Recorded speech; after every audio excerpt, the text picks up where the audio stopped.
Hello, I am going to post anonymously here, and I would like to keep the other people in this story anonymous as well. Some have passed on, but the ones still alive deserve their privacy. As such, I am changing all names. Many years ago, I worked for a film studio. I was a spokesperson, of sorts, on one of their television programs a few times. I was never a celebrity or famous, and I stopped working there soon after this happened. It was a very brief period of time, but during that time I met a boy my age who I began dating, who worked behind the scenes on the same program. I am going to call him James for this story. I had been seeing James for a few months when we were invited to a party at the home of one of the men who had been with the company since the beginning, and also attending that party was one of the founders of the company. I knew him because I had worked with him on the aforementioned television program. I'll call him Greg. Greg was in his 60s at the time, married, his children were grown with kids of their own. I hadn't had much experience with alcohol, and at the party I drank too much, too quickly, and felt sick. James wasn't ready to call it a night, so I told him I planned to go lie down in one of the bedrooms for a bit, and to come and find me once he was ready to go home if I hadn't sobered up by then. I recall trying a few unfamiliar doors and eventually finding a bedroom. The lights were off, and I was certainly not in the most coherent condition at the time, but I felt around on the bed and it seemed as though it was still made up, which was enough for me to assume it was unoccupied. I laid on top of the covers and apparently, I fell asleep. I was awakened at some point afterward to someone behind me with one arm around my waist, attempting to have relations with me. I was still a virgin, and had I not still been quite intoxicated, I absolutely would have stopped it, but I was so out of it that I didn't react appropriately. I know it sounds ridiculous, but at first I wasn't even sure it was actually happening. I felt it might have still been part of a dream. I assumed it was James, and I asked him what he was doing, but he didn't respond. I did not fight or tell him to stop. As drunk as I was, any semblance of logic or judgment had left me. I wasn't afraid, but I did feel a bit helpless. This is not an excuse. I don't intend it that way. It is an accurate retelling of events from my perspective and nothing more. I didn't stop him simply because I was too intoxicated to think straight, and I accept responsibility for my lack thereof at the time. I recall whispering to him a few times, addressing him as James, and being met with silence before I happened to look down at the arm holding me against him. And immediately I knew that was not James's arm. It was a wiry, hairy old man's arm and hand, with a gold ring on one finger.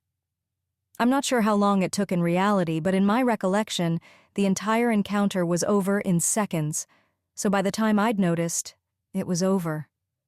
Seeing the unfamiliar arm shocked me and sobered me up enough to drag myself out of the bed.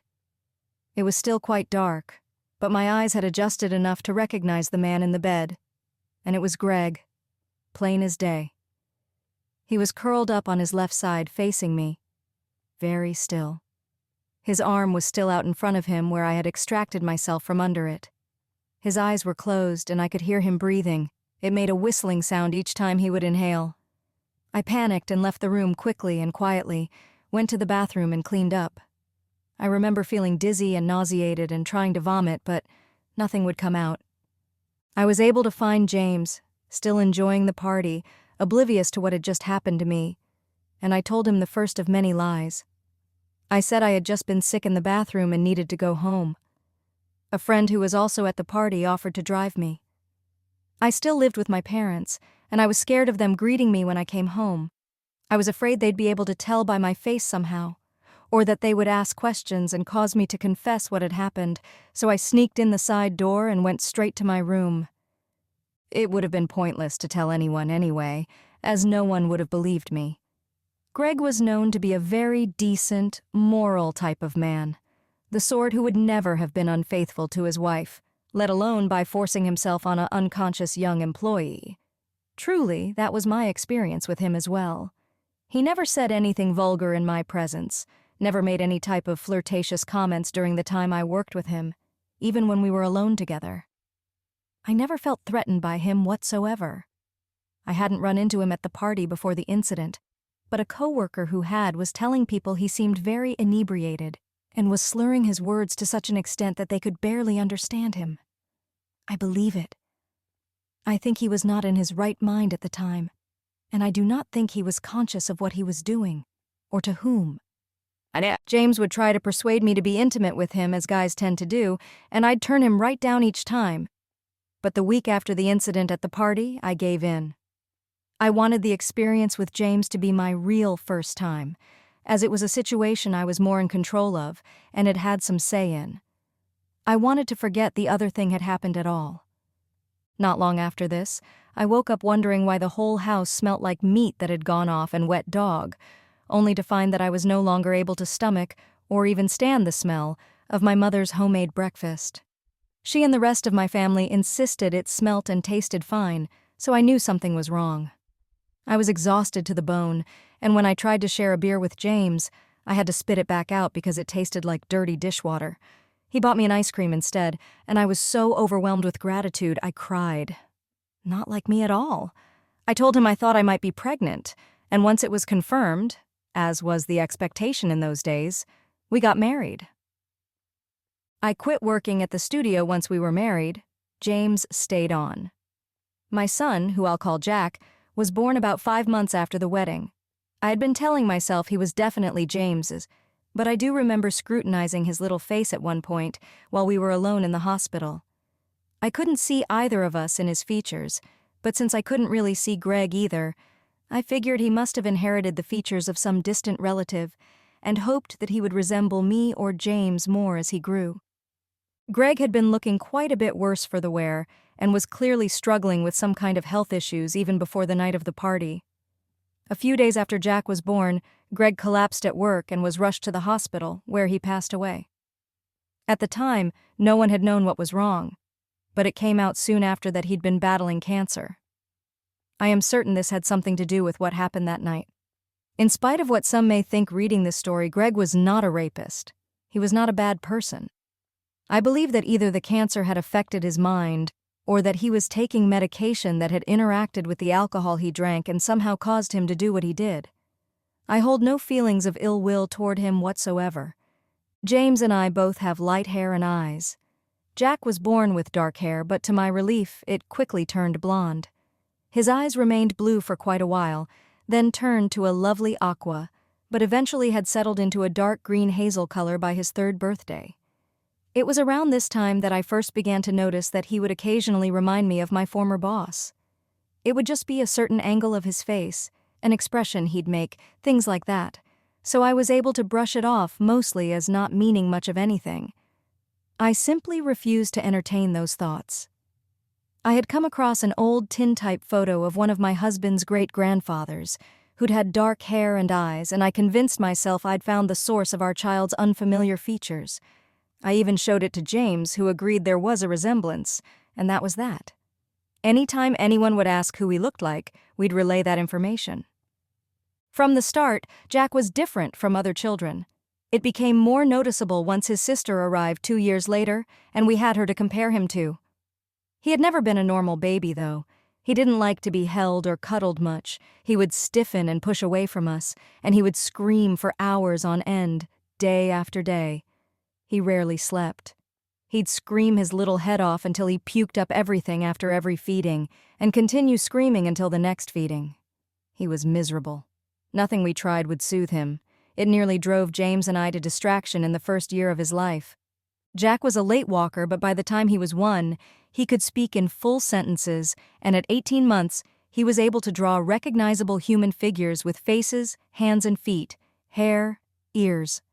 I was amazed. Nobody else in our family had any kind of artistic ability. He would develop these intense obsessions with different subjects, historical figures and events, various mechanical things and modes of transportation, different species of animals, etc. Whatever his obsession du jour was, he'd talk only about that, draw pictures of it, make up stories about it, etc. We'd buy him books, and he would read them until he could recite every fact and figure. One of his very first obsessions was something I knew Greg had also shared a lifelong interest in, and I recall being paranoid that James would make some type of connection, but he never did. You'd think an obviously bright kid like Jack would excel, but he did terribly in school. He got into trouble on a daily basis for refusing to do his work. He would sit there and draw pictures all day, and when the teacher addressed the issue with him, he'd pretend to agree, wait until they'd stopped watching him, and then go right back to drawing. Jack did whatever he wanted to do, and that was that. He would read his textbooks cover to cover the night they were distributed and was able to pass the tests, but failed his classes because he wouldn't turn in any work. I had never met a kid like Jack. Neither had James. We had no clue how to handle him, and he was often in trouble at home as well. He would have screaming tantrums well into his later childhood years if he became overwhelmed or if things didn't go his way. James had difficulty bonding with Jack due to their differences, and they were usually at odds with one another. Jack dropped out of school and moved away from home at 16, mostly, I believe, to escape James's temper. He went to live with my parents, who were still in CA at the time. We had since moved to the opposite coast, and we didn't see him for a couple years. Then, one day out of the blue, he appeared on our doorstep. No call, no warning of any kind. He was just there. Typical Jack. When I opened the door, I found myself face to face with the absolute spitting image of a young Greg. There was no denying it anymore. I had a hard time keeping it together at first. I felt uneasy talking to my own child. I was so afraid James would notice. Same face, same hair, teeth, ears, everything.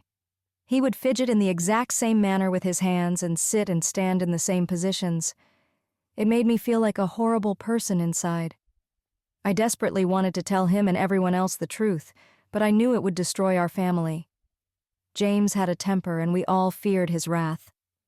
I didn't want to find out what he would do if faced with the fact that he'd been lied to for so many years about such a life-altering thing. So I still kept the secret.